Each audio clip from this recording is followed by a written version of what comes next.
Dieu, assis sur le trône, seul soit la gloire, car il règne pour toujours. Bienvenue à l'école prophétique Les Aigles en Action. Et ce soir, nous allons enseigner par la grâce de Dieu sur la consultation prophétique sur le mariage. Et le Seigneur, l'Éternel, sera glorifié. Dès que vous venez, préparez-vous, préparez votre agenda, votre stylo, et le Seigneur ne manquera pas de nous instruire, de nous parler, et non seulement de nous enseigner des révélations, mais de nous transférer l'esprit. Parce que quand nous parlons du prophétique, c'est un esprit. Et vous restez dans l'environnement de cet esprit pendant un temps, et l'esprit maintenant descend sur vous et commence par opérer à travers vous. Vous voyez, quand Saül a quitté Samuel, il était venu au milieu des prophètes. Et c'est parce qu'il était déjà dans un environnement de prophètes, il a commencé par prophétiser. Donc, vous devez rester dans un environnement de prophètes. Et comme le fer aiguise le fer, l'Esprit de Dieu, l'Esprit prophétique, commencera par aiguiser votre esprit, enlever les toiles d'araignée, enlever les déchets spirituels et aiguiser votre sensibilité et commencer maintenant par faire des transmissions pour transmettre des messages et transférer des messages. Nous allons prier avant de commencer. Saint-Esprit de Dieu, Saint-Esprit de Dieu, Saint-Esprit de Dieu, nous avons besoin de ta présence. Descends maintenant, enseigne-nous des mystères, révèle-nous les choses cachées et transfère en nous l'esprit des prophètes. Active en nous l'esprit de la prophétie. Donne-nous la capacité de comprendre les choses spirituelles. Donne-nous l'habileté d'interpréter les mystères du royaume. Et nous sommes sur la consultation prophétique sur le mariage. Mais bien avant cela, nous allons faire juste une prière. Job disait dans Job 17:7, il disait que mon œil est obscurci. Mon œil est obscurci. C'est un langage prophétique. C'est un langage prophétique. Mon œil s'est obscurci. Nous allons crier à l'Éternel. Délivre mes yeux des ténèbres et accorde-moi la clarté prophétique. Délivre mes yeux des ténèbres et accorde-les la clarté prophétique. Délivre mes yeux des ténèbres et accorde-moi la clarté prophétique. Donne la capacité à mes yeux de traverser des murs, de traverser les temps, de traverser les saisons, de traverser des événements, d'aller dans les profondeurs, dans les hauteurs. Seigneur, délivre mes yeux des ténèbres et accorde-les la clarté prophétique, la lumière prophétique, la clarté prophétique. Délivre mes yeux des ténèbres, que mes yeux aient la capacité de voir dans les profondeurs même des ténèbres, sans être influencé par les ténèbres. Et donne-moi la clarté prophétique. Commence par prier par la ranodo fasokotoria.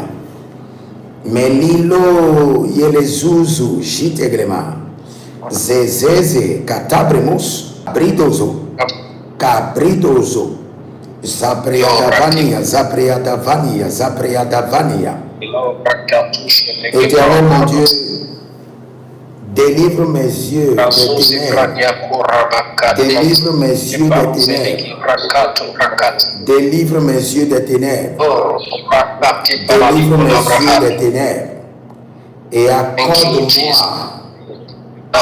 la clarté prophétique, la lumière prophétique, la clarté prophétique, la lumière prophétique, la clarté prophétique, la lumière prophétique, la clarté prophétique, la lumière prophétique, Délivre mes yeux des ténèbres. Délivre mes yeux des ténèbres. Délivre mes yeux des ténèbres. Délivre mes yeux des ténèbres. Et accorde à mes yeux la clarté prophétique. Accorde à mes yeux la clarté prophétique. Accorde à mes yeux la clarté prophétique. Accorde à mes yeux la clarté prophétique. Accorde à mes yeux la clarté prophétique. Accorde à mes yeux la clarté prophétique. Baranonzo, Cabriascadabai. Seigneur l'Éternel est fidèle et il nous fera grâce. Je prie pour vous que vous soyez des hommes, mais avec les yeux des esprits. Que le Seigneur l'Éternel fasse maintenant une opération sur vos yeux et qu'il vous donne les yeux de l'esprit. Les yeux de l'esprit, qui est un transfert maintenant. Que le Seigneur vous enlève les yeux de la chair et vous accorde les yeux de l'esprit. Les yeux de l'esprit. Les yeux de l'esprit. Les yeux de l'esprit. Au nom de Jésus-Christ de Nazareth. Amen. Parler de la consultation prophétique sur le mariage. Et j'ai envoyé cela dans le groupe déjà. Et à l'introduction, vous pouvez voir que la consultation prophétique sur le mariage, je l'ai scindé en deux. Je l'ai scindé en deux. Et pour que celui qui veut se marier, ou celui qui veut faire le mariage, puisse d'abord faire une consultation sur lui-même d'abord, avant de faire la consultation prophétique sur les deux. Et vous allez voir clairement que le Seigneur a donné une instruction claire à Josué concernant le mariage. Et par cette instruction, le Seigneur nous a montré qu'il y a des familles auxquelles on ne peut pas se marier. Ça, c'est une réalité.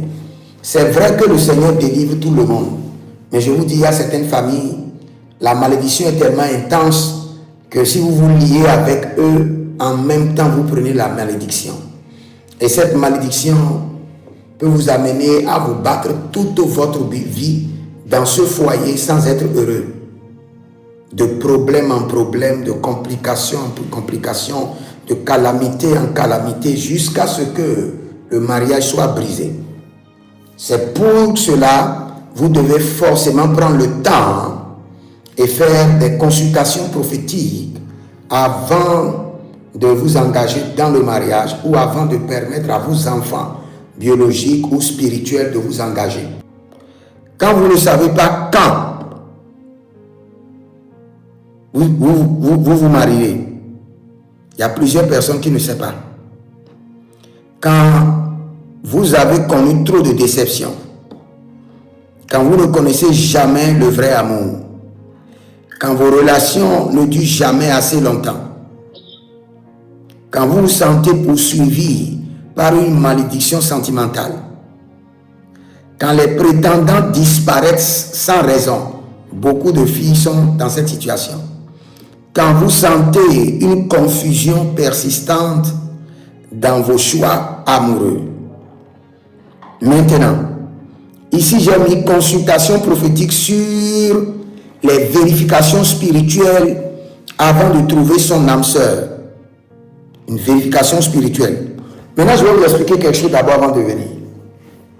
Il y a certains points, même si vous n'arrivez pas à répondre à tout cela, il y a certains points clés sur lesquels ce n'est pas à négocier.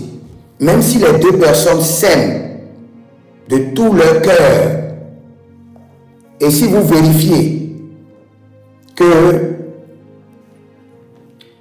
l'homme est d'une famille mystique, une famille de ritualistes, une famille où on sacrifie des gens, ils sont dans des hautes sectes, quel qu'en soit l'amour qu'ils ont, cette relation doit être brisée. Ce premier point, ce n'est pas à négocier. Je vous en prie, notez cela. Maintenant, un deuxième point qui est mine de rien, mais qui doit être considéré, c'est quoi? Pour que deux personnes se marient, on doit forcément vérifier mutuellement si l'esprit de l'homme est assez fort pour délivrer la femme de ses batailles. De la même manière, on doit vérifier si l'esprit de la femme est assez fort pour délivrer l'homme de ses batailles, vice-versa. Parce que quand cela n'est pas vérifié dans le foyer, l'homme peut être là et la femme aura tout le temps des batailles. Elle ne va jamais voir son mari dans les rêves en train de le délivrer. Quand elle a des batailles,